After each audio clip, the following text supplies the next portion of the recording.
It's Greg Jarbo. We're here at day 2 of Search Engine Strategies London, and I'm talking with Brian Eisenberg of Future Now. Brian? How you doing, Greg? You've been on a lot of panels. I have. This 3 so far, 1 more to go tomorrow. So can you remember one session from another?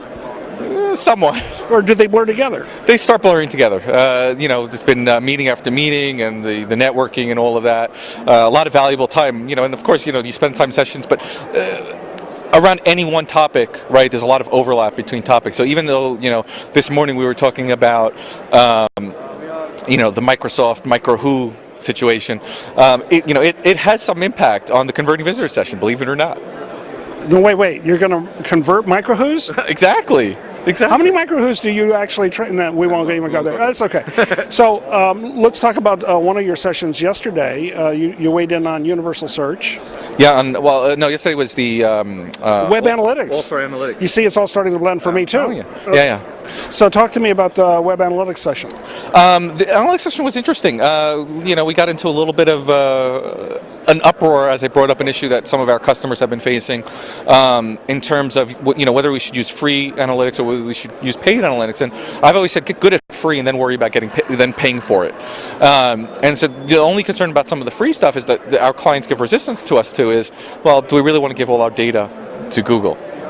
And while there's some comfort about what could happen, what not happening, what's the privacy issues. They want more reassurances around that. And, Google has their privacy policies. They say they don't, but people always are going to have their fears. And so unless there's some more real dialogue, more transparency about that issue, I don't think it's a legitimate concern. I actually think, no, they're not thinking of doing anything really with that company's data. But certainly it would make them feel better about using it.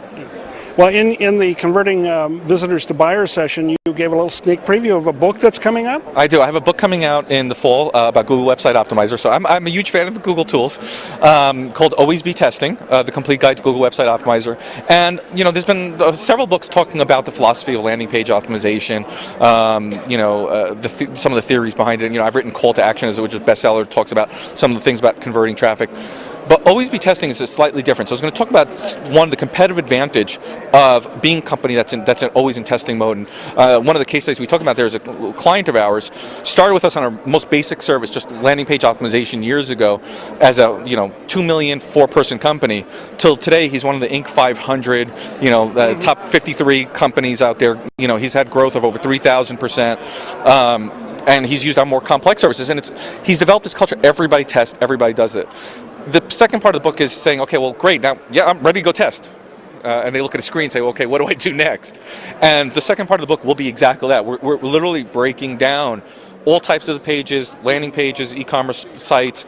What are the key elements that can drive sales, and that you can see different ways to implement it so that you can actually test it. And the third part will obviously cover some of the Google tool, because I actually find a very simple and elegant tool, and again, for the price, free, there's nothing out there that's going to beat it. Well, we're here at SES London, but a month from now we're going to be at SES New York. Hometown. And I understand that there may be some, restaurants in Brooklyn that we should think about? Oh, yeah, we're talking about the pizza tour. Yeah, well, tell the audience out there about the pizza tour. Well, New York is absolutely known for their pizza. I mean, you can get slices. We're going to grab a little group of people, and we're going to try to organize. We're going to run into some neighborhoods in Brooklyn where it's the longest existing pizzeria in this country that's been in the same family for over 4 generations. And the pizza is super thin, comes out of a coal-burning oven. Okay, homemade mozzarella, homemade sauce, they do everything themselves, and it's just absolutely to die for. Then we'll deviate a little bit, and we'll go up to Bensonhurst, which is where Welcome Back Kotter got filmed, and we'll go for some Sicilian pizza from a place called Spumoni Gardens. That's, that thick, crispy bottom, but nice and tender. And it's mostly sauce on top, just a little bit of cheese, and it's also just different variations. And so we'll hit a whole bunch of different places, different styles, and introduce you a little white pizza. None of that pineapple covered stuff, just the real deal.